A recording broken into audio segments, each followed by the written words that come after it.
nor around sex before marriage.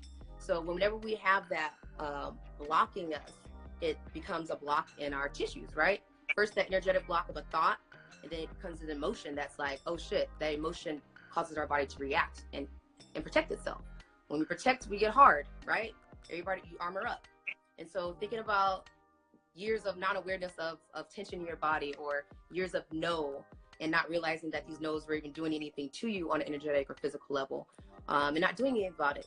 Next thing you know, there's some sexual dysfunction, or there's pain somewhere, there's numbness. And so when we think about sexual healing and working with, you know, Tantra, it's not really just about sex and the pleasure. It's about your holistic healing on a whole level. Did I answer that question? Mm-hmm. Oh yeah. Oh yeah. I always over answer. If you guys have any questions, chime in on the things. We get issues in the tissues. You know what I'm saying? Issues like, in the tissues. Yeah. Issues. I like that. We should put that on a shirt, but I don't know if I'm gonna wear it. Yeah. I know, right? You ain't trying to call that. Right. I don't know if I'm gonna wear the shirt. It sounds cool. But yeah, that, and for me, I personally have, you know, my own sexual trauma that I went through, and so working with tension in my body and my pelvis, a big difference has happened in me as far as sensation, orgasm, relaxation, feeling my body, like feeling the whole thing. Like that has definitely made a huge difference. And I didn't even realize that I did have that tension, and that I had this kind of fear, stiffness when I'm having sex, right? You think, but you don't also realize it too, because we're performing. A lot of times we're performing. Like many of us women out there, you guys deserve Oscars and Academy Awards for your performances and your orgasms. But in reality, you're just laying there. And so no more of that shit. We ain't doing that more. And also the reason we're not doing that no more is because it's a disservice to our men, right? Nobody wants to be lied to about, like, you know, hyped up when in reality it wasn't good. Like, I think that we deserve and we owe it to each other to be real, to say, yeah, like, that was too fast. I didn't really feel anything. Can you slow down? Or no. That was always a good one. Right. Yeah, especially if you're working with, you know, if you have any numbness in your body, if you're not orgasming, then just know that there is something you can do about it, and you can definitely rewire your body for pleasure, open it up, because a lot of times it's just a lot of no's happening in there that we have to reprogram into yeses. Exactly. Yeah. Exactly. You know, what I found in my journey, Courtney, is that, so this is the discipline. This is why I know we talked a little bit before the show about, you know, guys hitting the gym or likening it to martial arts. Some of the feet hitting the ground discipline is just being really present with our emotions and what's coming up. Like, for instance, anger. Now, in Chinese medicine, they say that anger will a lot of times manifest in the liver. So for most people, anatomically, the liver is on the right side of our body, in our stomach, in our gut. And if we're not dealing with anger or frustration or sexual frustration, the liver won't be able to distribute the chi, the energy, to the rest of the body. And one of the places that it will stagnate in is the genitals or the ovaries, you know, the ovaries or the testicles. So again, when we talk about being, you know, semen retention and being multi-orgasmic, being able to show up in a different way with our partner, is just being present in general. Like, I'm in traffic right now and I'm fucking frustrated. Oh, let me be aware that, let me tap myself on the right side at my liver and spread that chi out. That's some of the daily practice. It sounds very simple, but it's very powerful. Yeah, yeah. And that's what we need. We just need regular daily skills to fix things that we usually would just let ride. Like, you know, when I have a headache, I've been taking pills for a long time. I don't even take aspirin. I could be in pain. I won't take shit. I will lay down. I'll turn on the candles and the music, the healing tones, and I'll breathe it. Breathe whatever I need, the energy. I'll breathe it to that part of my body, and I'll open it up and I'll relax it. And I do that with a lot of things like that. It's, for me, it's kind of like that, how we should be living naturally. If you look at people who are indigenous, they know the earth like the back of their hand. Like, they're so in touch with the earth. They know the seasons. They know the different plants. And because we're not out there, we're inside here, we're in, you know, behind screens, we're a lot more disconnected. So we have to make that effort to go out there and to really connect with all the energy and feel.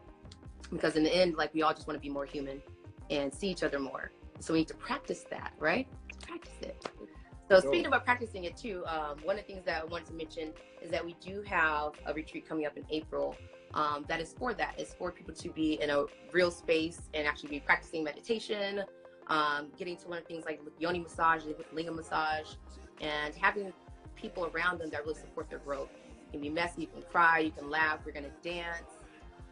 And we're going to have also, Shophar is going to be there supporting us because it's me and Riziki. We need some masculine energy. We love balance. You know that. So we have that balance, and he's going to help us with it. Yeah, looking present to that. It's going to be dope. It is. So what are you most excited about experiencing at the retreat? Honestly, when you and Riziki hit me up, Courtney, it's just, I love the, you know, I was first introduced to this stuff. I started my path in this lifetime in 2002. And I've been, you know, and when it was introduced to me, it was introduced to a lot of my, like a circle of my best buddies at the same time. And none of them took that with me at that moment. So to be able to find other soldiers out there, other warriors who are, you know what I'm saying, moving forward on this, like, I'm excited about that. Yeah. Yeah, and it all happened organically too. So I'm excited to just be in that space, right? Be in the space. So there was a question about edging. We're both going to talk about that. Edging is one of the techniques, as far as, you know, we're talking about semen retention. I would say it's helpful. He asked if it's helpful. I would say it's helpful for harnessing energy, for getting yourself back up to a state of baseline healthy level of where you're not draining your semen retention and where you're not draining your semen and your body is working hard. So I would say if you've been ejaculating a lot, then edge, right? You can edge, you can build your energy back up. Yes. If you want to work with orgasmic energy, then edging is going to tease you, right? You're not going over the edge. So that it just cap with it, which is why I say it's a technique that you should use as needed. Use it as it's needed based on what it does for you. So what would you say about that? I think that's perfect right there. I mean, I don't really, I never really prescribed to it too much myself. I am familiar with the term, but it was never one of the things in my bag of tricks, so to speak. So I can't really speak on it too much, to be honest. Yeah. Edging is part of my Tantra practice. And it's funny because when I don't do it for a while, when I don't basically elongate my masturbation sessions, I come too fast. Or I won't be able to hold the edge like I usually can. So it's the same thing that men's body experience, right? So when you don't practice, it's just like, you know, you lose your strength. So usually being able to ride, let's say the scale is 0 to 10, being able to ride like a 9.5, like the moment before orgasm, and just stay there and be like sprinkled with healing hormones and energy and expanded. This sounds so good, you guys. When is this live over? I got things to do.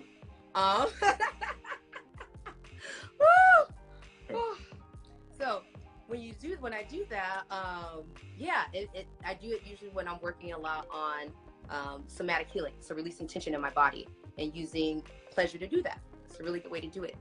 But yeah, just if I practice like having a lot of quick orgasms with the vibrator for a while, same thing. If I try to last long, then I can't. So don't think that our bodies are so different as far as how they work. I think that's important for people to feel, because we always have this, men are this way, women are this way. Men think this way, women think that way. When in reality, we all have the same needs. We're all humans, right? So we all have the same basic needs. We all want to be loved and nurtured and validated and supported and loved. So that all comes down to just like communicating, being open. And I think with men, especially the semen retention, what I've seen it do is it usually makes them more sensitive in a good way, right? Sensitive as in they're receptive to emotions. They're able to talk to you about real shit, about how you feel, and actually hold space for it, not be scared of it, or like be like, oh, she's crazy, or, you know, we talked about the craziness before.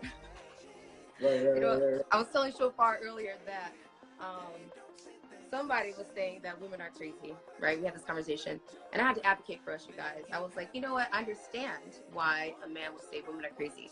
But if you think about it, the reason why we think anybody is crazy is because of irrational behavior. Their behaviors don't line up with what we think is rational.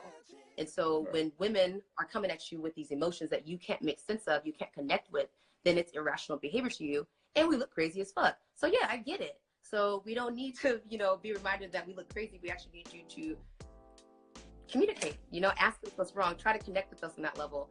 And it's a lot of vulnerability, and that's what the scary part is. You know, from talking to men, it's that vulnerability of being open, of being emotional. And I think there's this underlying conditional fear that being vulnerable, being emotional is emasculating.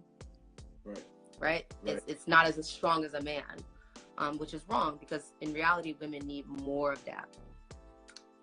Yeah, and you know, Courtney, I saw, you know, one of the sisters asked about de-armoring and how to do that. And, you know, part of the reason why, you know, women may have the armor up or whatever is because if we're not showing up in a certain way, if we're not approaching and helping just by our presence, just in our own presence with ourselves, first with ourselves and then with the other, that will start to take some of the armor and stuff down. So, you know, what you're saying about the crazy though is, women, y'all feel so much. And in this modern society, especially, you know what I'm saying? Like, you got so much stuff, you know, coming at you from all different type of angles, ancestral stuff, social media, you know what I'm saying? Like, it's a bombardment of things. And if you're not getting that sensual emotional exchange or that healing deep, you know what I'm saying? Then, you know, or taking the time with yourself to work through those things or whatever, it's going to build up. Yeah. You know what I'm saying? And eventually it's going to show as fibroids. Eventually it's going to show as cervical cancer. Eventually it's going to show as, you know, breast cancer. It's going to show up. If it's not dealt with after a while, the body's going to keep, first it starts as a whisper, then it's going to get louder and louder and start roaring. Start yelling at you. Our attention. Yeah. So I personally, I think that really good sex would heal a lot of these things before they even get a chance to really get traction. Mm-hmm. Yeah. And that's the thing, is when you do have good sex, right? You're physically, emotionally, you're more open, you're relaxed, and your body goes into this self-healing mode. Like physically, you're releasing hormones that are improving your immune system. So holistic sex really is a holistic healing practice. And about the de-armoring. So de-armoring, in a nutshell, for me, there's a bunch of different ways to do it, right? But for me, it was working with physical, sexual pleasure, right? So we're doing sexual pleasure, and even sometimes it's not sexual, actually. Meditation, breathing into the tension in my body, like I was telling you guys earlier. If I have pain or anything, which is usually like tension, right? A headache is tension. So breathing into those parts of your body, and doing a meditation practice helps you get better at doing that more effectively, so that you can really feel and cultivate that energy and direct it where you need it to go. The other thing is, yeah, sexual pleasure. So cultivating in a meditative way and really focusing on your body. So as you're laying there and you have these blocks, you have this tension in your body and your pelvis, where do you feel it, right? So really paying attention, close attention, like meditative, right? Down to where you feel it, breathing into it. Just being aware of any messages that you're getting as you're being aware of that tension in your body. So healing is really just about holding space for whatever's there, not so much about doing something about it. It's really just opening up the space for your body to feel safe, and it'll start to do its own thing naturally. And that's the glory of it. Like, you don't have to like know a bunch of spells and go to school 1,000 years to do this, right? Like you can just, you know, do these simple practices, and automatically your body knows what to do. You have to trust your body. It really does know what to do. And the things that Shophar was talking about, like, you know, the fibroids, cancer, all those are disease, right? It's sickness that's caused by imbalance. And it takes, if you track it back somewhere, it's always going to track back to an energetic imbalance that was ignored and that built up over time. So thinking about, whenever you guys are thinking about getting interested in this, I mean, thinking about being interested in your holistic health should be like not that hard of a thing to convince you to do. But when you get interested in it and you want to, you know, really look at different ways to heal yourself, you don't have to just, you know, look at the traditional ways. You can dance it out. There's dance therapy. You can do yoga, right? You can apply it to your art. You can apply it to spoken word, to music. Music in particular, for me, is really part of my healing because it's vibrational. I love vibrations. I can feel them. That's why I play with my singing bowl so much. So I'm really big on vibrations and using that directly as healing, and working with the throat chakra. Even though mine sounds like it's not that good, it's really open right now. But working with the throat chakra through your voice it also helps to stimulate your nervous system to relax. So yeah, it's really effective as far as de-arming. Just breathe, listen to your body, relax, create safe space in the inside. Exactly. Well said. They're gonna start Amy, the queen of long answering questions. Okay. Oh, good. I say thorough. You're thorough. I'm thorough. Very thorough. We keep it thorough. I do. You know what? And that's part of my history as a nurse. When I was a nurse, I always wanted to be able to talk to people and let them understand what's happening to them and the aftercare and all that in the easiest way. And like, I'm in California, so we have mixed ethnicities. Everybody's going to speak like perfect English. And so being able to, you know, talk like this, use my hands, use gestures, be very clear, paint a picture as I'm giving them instructions, like that became helpful. So I just carry that on to Tantra and apply it there. And like, everybody needs things to be said clearly. Right?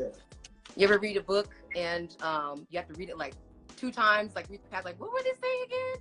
And then once you get it, or once you actually practice it, then you're like, oh, okay, then you can break it down your own way. So much more simpler to you. But a lot of times it's like this, like, other language. Because we're working with ancient stuff too. A lot of old stuff we're working with. They speak differently back then. Right. So anybody have any other questions? I'm getting better at doing the whole question thing. That's not my forte. Like, I talk and I look at the screen, but I don't look at the questions. I see hearts flowing though. I see those. I see movement.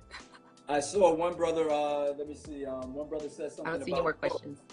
He asked, was there any books that I would recommend? Definitely the Tao of Sexology, or the Tao of, Cultivating— Health and Longevity. That one is good too. One specifically for men though is by Montauk Chia. And for those who don't know Montauk, he's definitely one of the head cats out there to check out. His name is M-A-N-T-A-K, Chia. Peace, sis. Oh, my sister Courtney is on here. Shalom. Of course, I'm gonna get my book out there too, Courtney. But Montauk Chia, he has a book called Cultivating Male Sexology, or Male Sex Energy, I think. That's a good book. And then, because my sister Courtney asked me to, Sacred Orgasmic Living, my book. That definitely I have. Hold it up again. Hold it up again. That was like a little quickie. Yeah. Yeah. I like Sacred that. I love. Orgasmic Living. I see the reference there. I see the ancient reference there, brother. Thank you.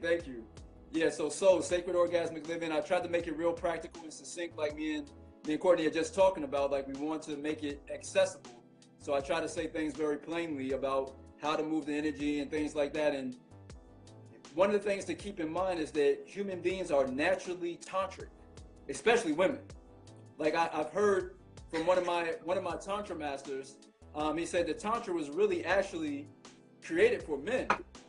It was so that us men could keep up, because women are already there. You know what I'm saying? Like, if you don't fuck with her, if you don't put a whole bunch of patriarchy and beat her down and, you know, shame and guilt and over-sexualization, she's just naturally tantric.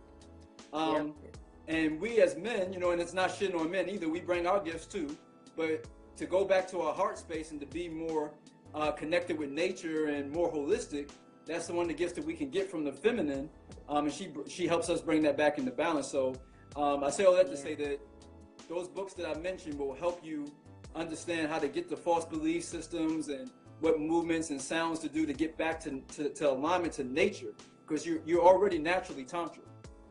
You're just we're all just trying to remember it. Yeah. And I have a book to suggest from Brother Montauk. That's it. That's the one. I matched this book today. Oh my God. I'm gonna have to tag him. Did I look good with your book, sir? Can you just like So this book, if you guys can get it, old master here. He knows his stuff.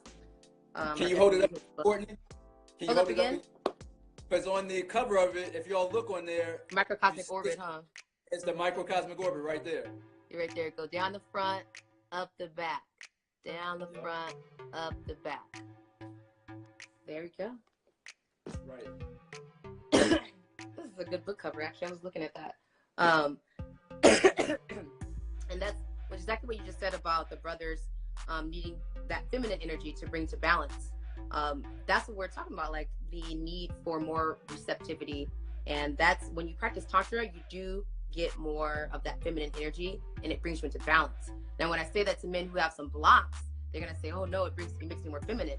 But when you understand that that's what you want, you actually want to be more receptive to energy, to emotions as a human and as a better man, right? Then you'll change your perception on that. So definitely, if you guys read some books, do your research, keep watching videos. And if you have questions, reach out. They have questions. I see one brother is, because it always does it. I don't know why it does that, but it's making it mirror, so they can't see the covers clearly because it's flipping it. So so we need to just tell them outright what yeah. No, it's it's Taoist Secrets of Love, Cultivating Male Sexual Energy. There you go. Yeah. There you go. There was one about Mantak Chia, MANTAK, Chia, CHIA. Like chia seeds. Right, Mantak. And then mine is called Sacred Orgasmic Living, S.O.L, Sacred Orgasmic Living, and my name is Shophar. So just hit me up, follow the live or whatever. Hit me up on my page if you still didn't get it, and I'll get that to you. Yeah, he's the show energy work. That's what his IG tag is. It's on here. Sure. So someone had a question about, is semen retention healthy if your drive is higher than your partner's? Yeah. Oh, that's why I said that. So I said because I read this. So that's the reason I said about balancing feminine energy, because semen retention is not about cultivating this like really big and powerful energy. It's really about bringing it into balance and making it something that's very deep within you. So yeah, if you have a high sex drive, semen retention is going to help you bring that to balance so that you can use that sexual energy in different ways, especially if it's higher, right? You want to learn how to cultivate it. So why not? I would actually suggest that. So yeah, it's good for that. It's good if you don't have a high sex drive. It's going to help you to connect naturally with your sensuality, with your energy, so that you will have a naturally want to do it more. I need to cop that book. Hi, Tulene. Tulene is my Tantra sister. She's in Washington, and soon she's going to move out to California. So too much commercialization of sex. Yeah, sex sells, right? Sex sells. And talking about sex sells, like even in Tantra, we use sex in Tantra to sell, right? Like Tantra is sexy. But because we understand that it's a sacred sexuality practice, depending on who's looking at it, people get the wrong idea. So I myself have dealt with prejudice, I would say, because I work with, it's Tantra, so they think they're going to go on Google and they think it's something very sexual that makes them uncomfortable. So now because that makes them uncomfortable, now I'm, doing something inappropriate. So that happens a lot, but, Tantra really is about understanding that sexuality is not something that's illicit or not pure. It could be whatever you want it to be, but it's also a lot more than what we understand it to be. But yeah. Yeah, and I think where we're at in the space and time, Courtney, is that it's very important for us as human beings, those of us who are looking to expand our consciousness, is to redefine and recode things. So we've been given a definition of sex. We've been given definition of woman and man. But being that we are coming into the God force more and more on this planet, we got to redefine these things, and understand that and make room for it to expand. And sex actually is one of the things that can help us, help that lotus to open so that we can become more conscious beings. And that is one of the purposes of sex. When we show up in a sensual and emotional way for each other, our consciousness just naturally expands. Yeah, it's a gateway, right? It's a gateway that we have the privilege of understanding that it is, and we can use it now. So it definitely is a gateway. So do guys find your mentorship conflicting due to your beauty? Shophar, does that happen to you? I think that was more poised for you, my love, but yeah. Yeah, you know what? Yeah, it's very very important for me to set boundaries. Let me say that. It's also, it takes a lot of work to reinforce those boundaries all the time. So yeah, it is conflicting sometimes, but as I've grown into this and become you know, more of me, like it's a lot easier to hold that space and to set it. You guys always hear me say, you know, you're gonna respect my body, respect my temple, respect my space, and that's because that's what I require. So I have my, you know, my boundaries, and I have my, you know, standards, but I'm here to be your teacher. I'm here to guide you during your spiritual path, to let you know that, you know, everything is okay, let you troubleshoot and guide you when you're, you know, you feel stuck. But, you know, that as long as we understand the nature and the beauty of that relationship, then there usually is no issue.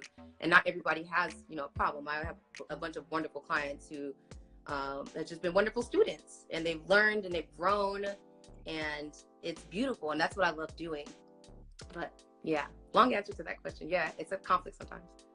Yeah, you know, I feel like on the masculine level, you know, you say you got, you know, like this beautiful woman up on the table, a massage table or whatever, and I always say, I say it over and over again on my website, like, this is central emotional exchange.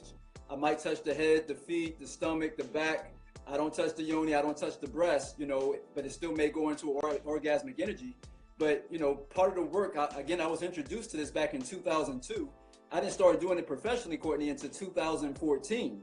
And that was a big part of my journey, was getting my mind out of the porn mind and starting to see the beauty and the vastness of the feminine, so that I can hold space without, you know, yeah, she goes to this beautiful and sexy place or whatever, but if they're coming to me as a client, that's what they are, you know, and it ain't no room, no wiggle room on it.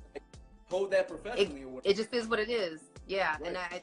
And I remember somebody commented like, wow, you have like a lot of self-control, and I'm just like, there's nothing to have control over. Like, for me, I'm very clear on, you know, it is what it is. Like, we're just meditating. So but because a lot of, like, what I've experienced sometimes is working with sensual energy. There's a difference in kinds of energy you use, right?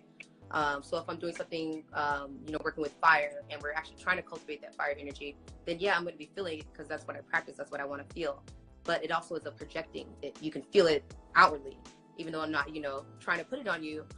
So that's happened also. So it's important, I've learned from experience to, like you said, explain it first and say, hey, okay, you might feel this and this, but it's part of the energy. That's how it feels. But, you know, just stay in that space, be able to hold it, and you really learn a deeper level of spirituality when you hold space in sexual energy, in the presence of sexual energy, right? Like, sexual energy does not mean action. It does not always mean that it has to be acted upon. It can be there, and you can just feel it, and it can be great, right? It doesn't mean somebody has to, you know, connect the dots and there has to be an explosion. So it's really helped me grow and feel like really spiritually mature, because I can hold that energy without it needing to do anything with it. Like, it's just there.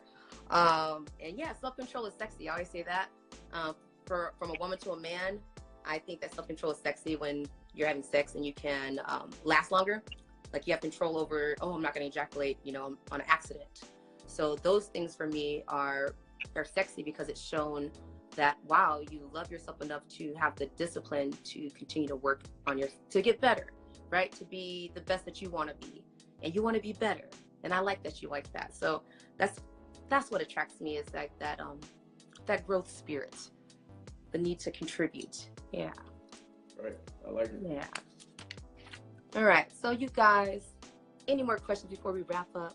People are intimidated by open spirits. Some are. Some Yeah. are. You know, Lonnie, you know, more people are waking up too, though, and expanding to become open spirits themselves. So. Yeah. You know, usually you're offended by open spirits when you yourself are not open. And so it's like you see something in that person that agitates you, because and in reality, you're mad at yourself because you want to do that. And that's really how it is. And yeah, and it's not, for me, I've noticed that even though you're aware of that, it doesn't matter. Like, it's actually, it inspires you, because you're like, wow, like, you know, if I can live my life the way that I want, inspire somebody else to just, you know, think differently, or just be okay with the fact that I'm doing something that they don't like, then it's spreading light. It's all part of spreading light, spreading the space to be yourself, right? To be free. And freedom doesn't always look naked too. That's one thing that, you know, people get this misconception, because I'm always naked. I'm a nudist. That's how I live, you guys.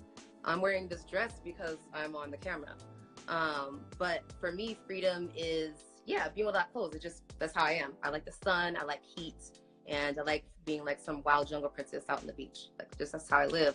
But I also feel just as sexy when I'm fully covered up, when I'm in my muumuu.